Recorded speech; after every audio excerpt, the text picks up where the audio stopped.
All right, so we just got done with our taping, and we were going to get into a. Oh, by the way, welcome to our podcast for tonight. Before I forget to say hello to everybody, but we were talking a little bit about the newer idea in high school football of having these super teams, right? The modern days, the St. Francis, the IMGs. You could even probably maybe toss even St. Thomas into that mix. Well, I think when you're talking about it, yes, for sure, it's got to be. You got to look at it as private schools or schools with no boundaries. I think, and then you throw all those schools in that mix, and then you talk about the super schools. So when I say no boundaries, like for instance, all the public schools, they have boundary lines, so where if you don't live in the district, you can't go to school there. Sure. And then some people get real confused about school choice. Everyone's like, well, you have school choice. Well, yeah, we have school choice, but school choice, like for instance, last year I want to say we had 5 spots for school choice, and if you have 300-400 people that apply for school choice to come to Venice, and there's only 5 spots, and it's done by a random lotto, your chances of getting in school choice are pretty almost zero. Yeah. And then they take, and then the process is they take any siblings are first. Then for Venice, anyone who lives in the Lemon Bay area is next, and then they'll take anybody else. So chances of you getting get granted school choice at Venice, living just outside the district, if you're not in the Lemon Bay area, is basically nothing. Yeah, it's not much of a chance. I think you're talking about the schools with no zones, and there's for instance, St. Francis, they went from a team that was below average to a national power. And they have a coach, Biff Piogi, and we talked about it earlier. It's basically he's like an owner of a high school football team. Yes. Not that it's a bad thing. I think he's doing a really good thing for those kids. And there's an ESPN E60 on him. He does it. Hats off to him. He has the money and the resources to do that, and he's taking kids that are at need and giving them an opportunity, and I think that's great. Hats off. I cheer for those kids, for sure. We want every kid to have an opportunity, and some kids don't have the same opportunity as everybody else, and some people it's hard for them to understand that. Yes. And so for doing what he's doing is awesome. I think that's great. Not so awesome for us Friday night. No, but again, you're looking at it from the perspective of there's a bigger picture going on here. That's what it is. There's a big picture. What we do is uber important to our community, to the kids that we're here, and we're trying to do the same thing in a different way for our students. We're trying to touch those kids that are at our school. The same way he's touching those kids that are at his school, but he has the ability to, if a kid is struggling over here and might not be able to live in his district, or wherever they're associated with, but if there's a kid that's struggling and his way out is football, hats off. I talk to my wife all the time about it. Is there's so many opportunities. We always talk about if you want to be a nurse, there's SCTI to help you become a nurse. Well, listen, the true facts are there's some kids, their only way to college is through athletics. Mm-hmm. Yeah, quite a few. And I shouldn't say only. Obviously, everyone has the opportunity for. And I don't think you're even talking about Venice. I think you're talking about all over the country. Because you've got again, they're looking at a situation that financially they don't have the means, or they're trying to make it somehow or another, and they have a special talent. It's no different than watching America's Got Talent, and a 10-year-old from Northport can sing opera. They have a special talent, and sometimes we are so worried about. And I'm not sure what the worry is, because it's all like, he plays football, so he can't go to that school, but she wants to be a nurse. Well, what school do you want to go to, honey? Yeah. Or what school do you want to go to, buddy? Yeah. But I think we totally missed the boat on athletics, and that's the way out, and for some people. Right. And and Coach Piogi has given those kids the avenue to succeed at that, and hats off to him, and I think it's wonderful, and shame on the people who say it's a bad thing. And I think in a lot of ways, and I'll say this: if there is a, you say, it's going to be a tough game, and obviously they come in with a boatload of talent, but for Venice in particular, so you say, what does it do? So that at every St. Francis game, there's scouts. Wherever they may be from. Yeah. Okay, I'm not saying it's going to happen every year. It also gives your kids a measuring stick. it's a good example. Like I think I'm the best, trader. He's committed to FSU. Division I player. He will see where he stacks up Friday Absolutely. night. And we've talked about it. The guy he's going to go against is 6'5", 310 pounds, going to Alabama.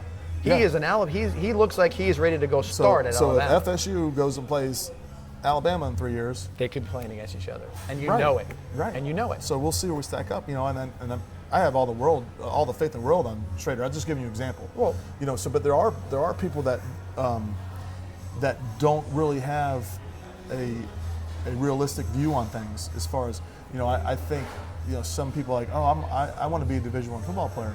Well, buddy, Friday night you're going to see exactly what that looks like. Well, I'll give you a great example of, it's not maybe at the high school level, but at the college level. Forrest Lamp, Venice High School, went to play football at Western Kentucky.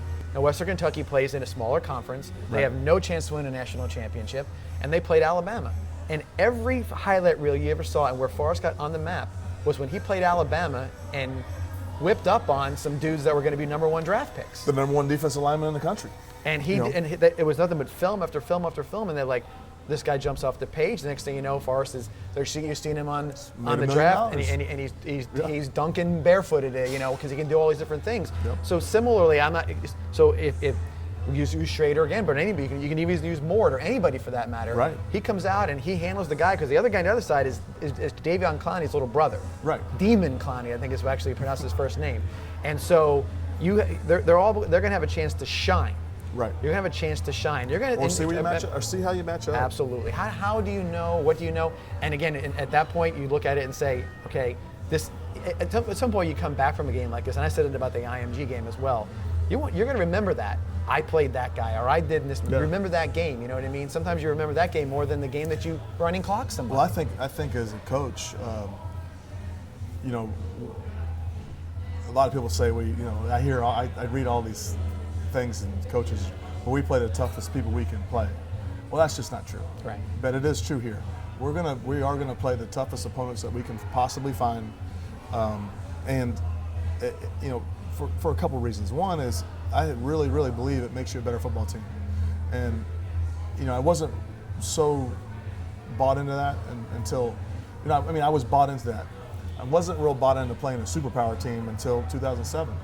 I think if we don't play IMG, I don't think we win a state championship. Well, and I think you're right, because that game, we were sort of playing. Oh, we were right there for the third quarter, driving with the ball, and go down and they make a super play on defense. But you now have to play another superpower. That game is the stepping stone to the state championship, and you saw where there was never a moment of doubt or wavering. Right. And that's what we're trying to accomplish. So when we get in the playoffs and we got to play, if we happen to get to St. Thomas, they're another superpower team that recruits and has all the athletes in the world, and I don't want us to flinch. We can't flinch. So let's say, and I even say this all the time, people that St. Thomas seems to be, getting on everybody's mind. Well, what happens if that team down there beats St. Thomas? How good are they going to be? They're not going to, unless there's a rainstorm or something crazy. If someone beats them in the second round, I bet you they're a pretty darn good football team. Yeah. To beat them. So you got to be better be prepared for that team. Whoever you see in the semifinals at 7A. I want to say St. Thomas has won the last 30 regional championships or something. It's crazy. Some ridiculous number. Well, if you we've been down there a few times, and one time I had the opportunity we were down a little earlier, and I was in a local restaurant beforehand, and they hate them down there. Everybody outside of all the other schools that are in that area. Anybody not hate them? Right. I haven't met anybody who doesn't hate them. But they're like, do something about this, because our team hasn't seen a district championship or anything in, like I said, 30 years or whatever it's been. Yeah. So I think but the thing is that whoever it is, you want to be that prepared for them, and you want to be ready for that, because it's that level of to play how good these teams are going to be. So anyway, the superpower thing. One more question about that in particular. Do you see some point in time that, like up north, I'm not sure if you're familiar with like Michigan football or Ohio football. I see eventually a wholesale change in high school football around the country. That's what I was getting at. And I see almost a class throughout the country. Forget about Florida. Just don't even think about Florida. But all these teams are playing national schedules, and St. Francis, I don't know, they were in New Jersey, they've been in California, they're going to be in Florida. This is the second time they're in Florida. They're going to be in Florida next week. You know, 3 Florida games. So their away games are not down the road on the bus. Their away games are on a plane and they're traveling. I see, you know, I don't know how it's going to happen, and I think it should happen, and I think it would be pretty neat if it did happen. These teams are playing national schedules. Mater Dei, St. Thomas, St. Francis, all these St. Joe's and St. John Bosco. Yeah, all the ones. Yeah. You know, all the saints and all the. Yeah. You know. The weird named schools. Yeah. And you know, develop a league for those guys, and they're playing for a national championship. You know, they're playing for a national championship, and I was, you know, obviously, you know, some teams will beat those teams. You know, some public schools will beat those public schools, but not consistently. Well, that's what I was saying. So, like up in Michigan, they have what's Catholic League, they call it, and they have the public schools. Now, they play each other during the year, but those Catholic school teams, they play for their own state championship. Oh, so, that's what majority of. That's majority of every state. You don't play because they have a different they have a different set of rules they can abide by other right. than the public schools. That's the one thing I never understood is you know, at every level in Little League, and Pop Warner, and college, and professional, everyone plays by the exact same sets of rules. Mm-hmm. But in high school football, it's not. Yeah. And no one seems to like, oh, well, that makes, you know, it's never, the light's never gone off. Someone said, wow, that's really not fair because they don't play by the same. Right. Like who in their right mind would say, we're going to face these two teams off and we're going to make it, you know, where this kid has worked his butt off for 4 years, he's a senior now, and he's playing for a championship against this team over here that don't play by the same set of rules. Well, and the weird part about it, so I'm taking another level with how they broke down when they went to 8 divisions, to 8A. They took that 1 and 2A classification and did just that. Made them same set of rules. No, but what it said now, the 1A and the 2A, they're the same size schools, but 1A rural, that's a public school, they play for their own state championship, and the private schools play for. So only thing I can think of is they don't have enough teams at the 7A or the 5A level or whatever it may be to do that. But I also say this. So if you look at all the teams that play from 5A up, let's say 5A up, there are plenty of these American heritages now that are all in this town, that town. You've got the St. Thomas, you got the Westminster Academies, and they're all these Cardinal Gibbons. They need to be sort of all lumped together. I agree. And you know, I get it that, you know, they say, well, St. Thomas is a 7A school. Yeah, they just kept adding more kids to the pie, but I don't think that they would have any worse of a football team if they were a 3A school. They just have a reputation now that sort of precedes itself. You know, the Bowles Academy, which is in Jacksonville, they put out. I mean, they talk about how many guys St. Thomas has in the pros.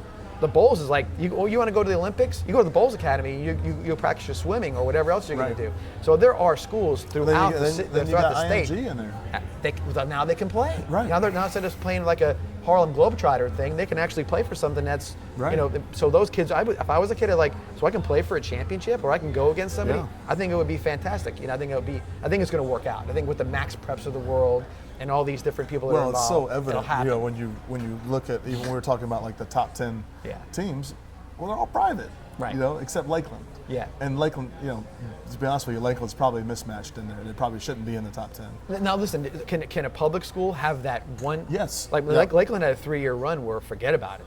I mean, well, you got to think back then when they took that 3-year run. It's not like it is now. No. I mean, the landscape in high school football has changed dramatically in the last 10 years as far as superpowers and all these teams go. I mean, it has absolutely changed. I mean, so to compare that to now, and you know, for example, like when Lakeland was beating St. Thomas in those 3 years straight, I mean, St. Thomas maybe had, you know, 4 or 5 Power 5 guys sign in a year.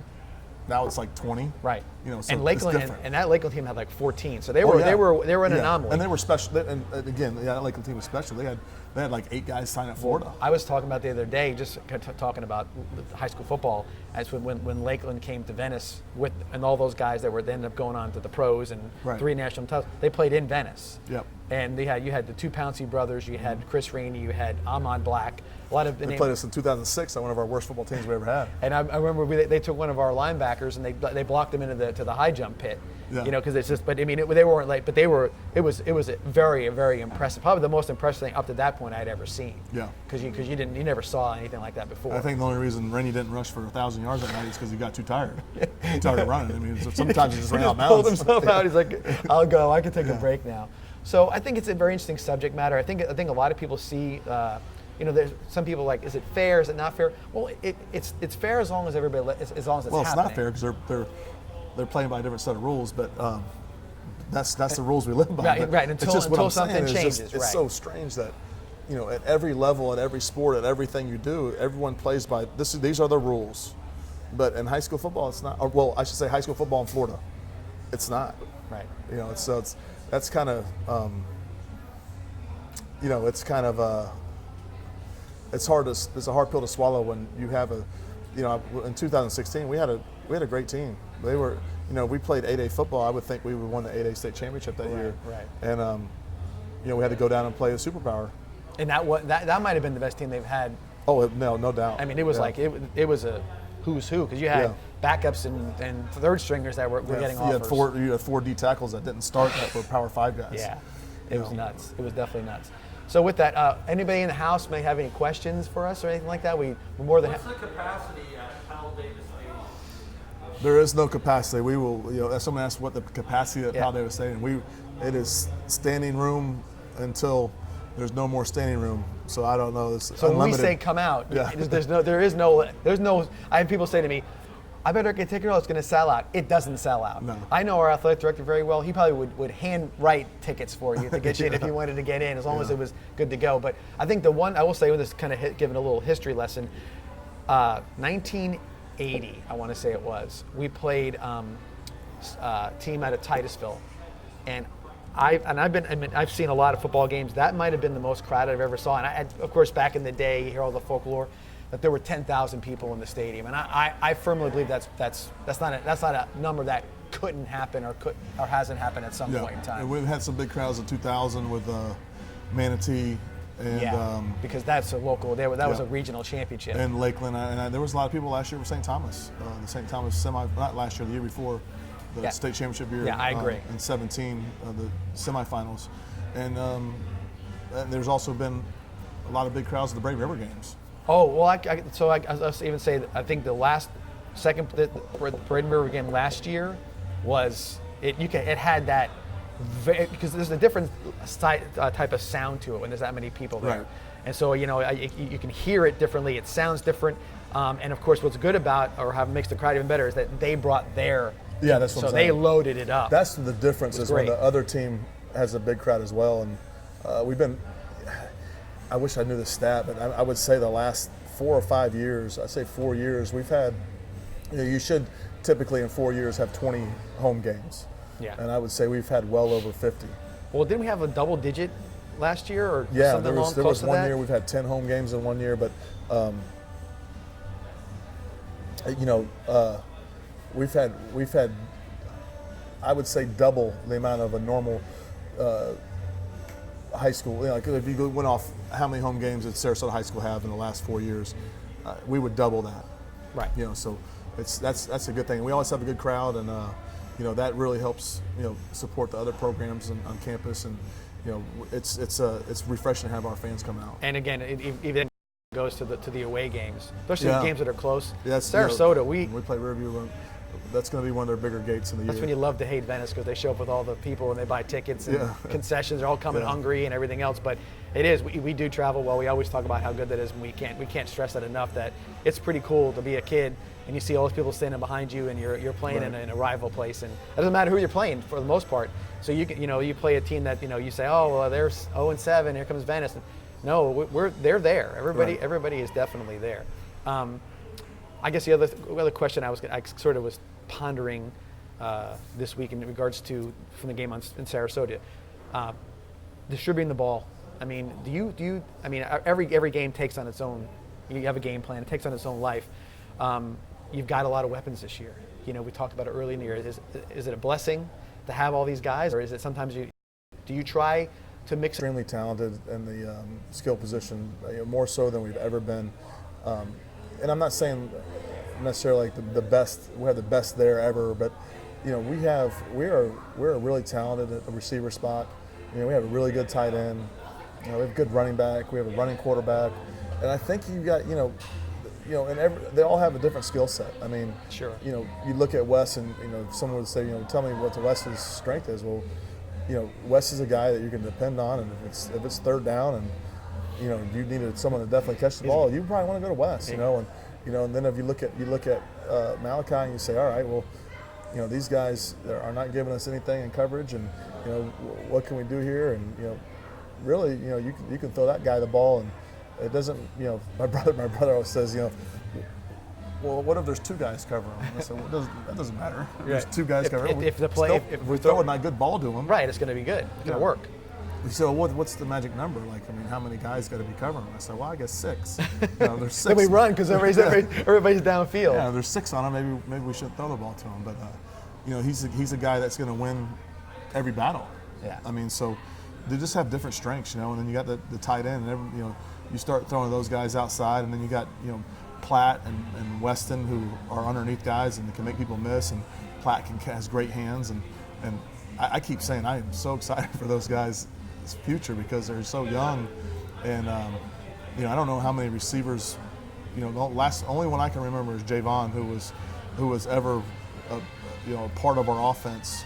Like those guys are a part of our offense now, and sophomores is Javon, and they're going to be phenomenal. And yeah, because then Wes is back too. And you're not asking him to be the guy. You're asking him to get better. Yeah. In the context of the offense. But they could be the guy. But but again, they get to learn a little bit more.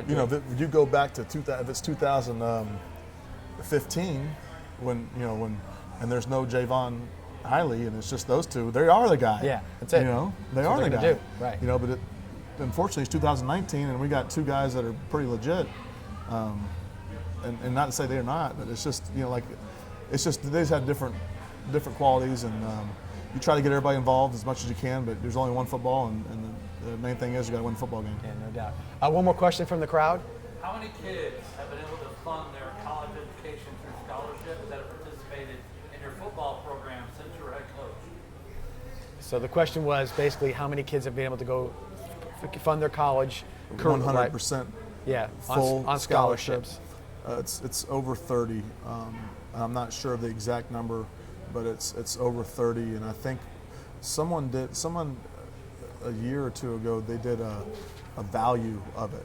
So obviously each scholarship has a value. And there's different degrees of. You can have partials and whatnot. We're talking about that as well. Right. So like for example, Clay Burton's scholarship is not anywhere close to as valuable as Ty Gauthier scholarship. Right. Because Ty went to the University of Miami, which is private, which is a lot more money. And if you go try to apply it, you know how much Miami costs to go there, right? So it's a pretty big chunk of change. So someone did analysis of that with our program to see how much scholarship money, and it was something like $20 million. Yeah, I think the number was just right around $20 million. Yeah, I think it was like 21, and that was before last year. And we signed a good deal last year. We signed five kids to full scholarships last year. Yeah. And we'll sign. I mean, we already got 2 guys that are committed right now, and there'll be more to come. There's some kids that are deserving, and that's also a funny thing is sometimes there's been kids that have been looked over that are Division I players and did deserve that, but it doesn't always happen. Like Dree Archer is a good example. Like he got one offer. Yeah. And Coach Mack was the guy that offered him. And he almost won the Heisman. Right. It was late. And right. He was up for the Heisman. Right. He's going into his senior year. He was a first-team All-American as a returner, right. And he came back, and rarely. Got hurt. When's the last time you saw a Kent State player? Then they were putting a press release out. Kent State was 9-2. Yeah, they won the MAC, and they did all their. Yeah. But they were putting out press releases that Dree Archer for Heisman. Yeah, that was quite a situation. And there's been several guys that have gotten. Another example, Dino Fonte, one offer to Eastern Illinois. That's where he ended was up. it Eastern? Yeah. Eastern Illinois. And his senior year, he's National Defensive Player of the Year for the 1AA or FCS. Yeah. The best player on defense in the whole entire country had one scholarship offer. Right. And I tell those guys, Coach Mack, and then, the guy that recruited him, great guy, I forget his name right now, but I always tell them, you guys are the best recruiters in the country. You know that, right? You're finding gems. You got to put that on your resume. You offered one guy who's only scholarship. He's National Player of the Year. Yeah, you're finding gems all over the place. So my point is, some guys that are deserving don't always get it. I mean, there's been plenty of kids that, Don Marino is one I thought was a Division I football player and should have gotten multiple offers, and he just didn't. I don't know. And again, sometimes, you talk about measurables. It could be a weight thing. Yeah. You'd always I giving up. I think probably the best example of that was Langston Provett for us. Yeah. Langston was, we were like, everybody said, what an athlete, Yep. but they said his arms were too short to go to UCF or whatever it was. Fingers were too short. Yeah, it was. So you think about that stuff, you scratch your head, and a lot of times you say, then people will say to you watch the NFL draft or you watch different things, you're like, how come this guy from Eastern Western Kentucky or whatever is a top player? Because that's the guy that somebody said his arms are too short, but he's a production guy and he goes out there and he just kills it for 4 years, and then he was that athlete. He was the player of the year. Look at Matt LaRoche. Matt LaRoche is the state player of the year, 7A player of the year, right? And he went to Georgia Southern, which again, it's a Division I school. Didn't have a whole lot of offers. Didn't have a lot of offers. He had Old Dominion, he had Georgia Southern, and maybe one more. And now he's one of the starting running backs at Georgia Southern. I don't get it. And I think a lot of those coaches that when they get him, they're like, what's up with this? When they get there, maybe they don't even realize how good he is. Well, we're starting to get, one thing, we are starting to get a reputation of when coaches come and I have some coaches say, just be honest with me, coach, tell me. And I'm honest with them, and that sometimes they'll say, well, if he's an offer guy, I'm going to offer him. If they're looking for that position. Sure. So that's one thing that has been cool because our players have produced when they've gone off. Yeah, no, we see it all the time. I mean, the Gondola does a little blurb about what they're doing, how they're doing different stuff, and there's these. I think if you get a Venice player, I would rarely say that when they get there, they don't give you the proper effort, and they know what it means to work hard in the gym. It's not just on the football field. It's the conditioning part of it, and I think that's a big plus. We talk about it all the time at the beginning of the year about the summer conditioning, but I don't know if there's much harder to get through. We work our kids and we live by it. And it's hard for some people to understand, and some people think they invented it, and they were only, but we've been doing the same thing for a long time at Venice, and that started back in 99 when I first got there. We always worked with kids, and that hasn't wavered, and we continue to. We may do different things now and try to be more productive, and try to stay up with the times, because obviously, everything changes. So the way you train now is not the same way you trained 10 years ago. But the philosophy was there. Right. The philosophy's always been the same, and the work ethic's always been the same. And I think in 10 years from now, we're not going to be doing what we're doing now. No, of course not. Because it'll change, and not that it's any better, but there'll be some young coach that comes in and I hire, and he's a damn guru, and he knows something. He knows everything. He knows Right. it all, and I've turned to I don't know anything anymore. And, you're the old guy who doesn't know anything. And I'll anymore. listen to him, and we'll do that, but the work ethic will always still be there. That's the thing is I think a lot of people get caught up in well, we're going to do this and do that, but we're not going to the work part of it. Sometimes you do some things that aren't always the best practices, but are built to make you a little tougher. Sure, and that's the game. It really is. Right. That's how it works. All right, so Coach, before we wrap up our podcast tonight, let's also mention again about the Jenkins Chevrolet wing night. Yeah, players. Next Tuesday night, Jenkins Chevrolet is going to buy all the players wings, not the parents. We're going to call you out, parents, if you try to get your fingers on those wings. But players are going to get free wings, and they're also going to have a magic box here, and you can't afford not to show up here next Tuesday. And what are you going to do, Monty? Just have them pull out the magic box? I have gift cards. So Some of the biggest online sales sources Yep. Oh, yeah. So Monty, that's Monty from Jenkins Chevrolet. One less than $100. Okay. So he's claiming that there's going to be gift cards you can grab, and they're all from the biggest. Listen. I trust Monty. He said the $100 is the minimum gift card. So whatever Monty says, I buy into it. And I got to say one thing about Monty too. For as long as he's been along at the Chevy dealership, whatever the name has been, he's been a great support system for us at Venice High School football. So yeah, it's been thanks, awesome. Monty. We appreciate everything you do because you're trying to get the stats on SNN, doing different things for us. So that means a lot. And I think the kids, everybody should know a little bit of that. What you do, it's a real big plus for us. Jenkins Chevrolet, and they've been great to us, and we're they make it easy and they make it easy for our kids. That's the main thing is, everything that is raised and all the funds that are, financially that, Jenkins Chevrolet and all of our supporters give us, goes directly back to the kids and goes into their performance and goes into, I talked about scholarships. Right. So listen, if we don't have the best training equipment and we don't have the best resources for these kids, that number's way down. Right.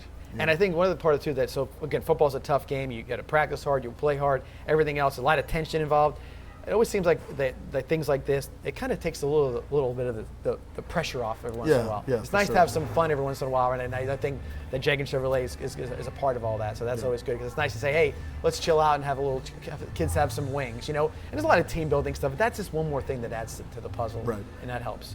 All right, with that, so that's tonight's podcast. Again, here at Off the Wagon, thank them very much for, again, letting us be here and do all this neat stuff. And we'll see all you guys back here next week on the podcast show with Coach John Peacock. See you here soon.